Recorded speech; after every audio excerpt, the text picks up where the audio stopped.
This is the #1 fried chicken in Korea, Kyochon. At ang swerte natin kasi we made it to their kitchen para mag-cooking class. Pangkirama pa yung visuals ni Chef oh. Dito sa Kyochon Chicken Academy, eksklusibong itinuro sa atin how they make their iconic fried chicken. From their way of carving chicken to double frying. Guys, yung second frying pala ay para maging less oily yung manok. And the last step, which is the most interesting one, sauce brushing.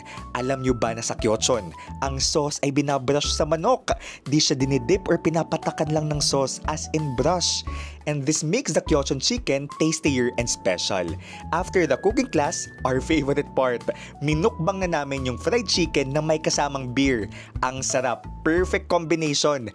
Nakapag-take home pa tayo with the face of our opa, si Byun-woo Sok or si Sunjia.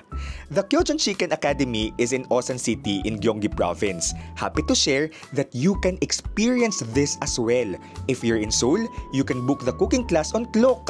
Kasama na yung transportation, guys. Use my promo code DIVGINUKLUK para maka-discount kayo. Go for it! Para malaman nyo ang iba pang sikreto ng Kyochon Fried Chicken. And of course, for the unique Korean experience.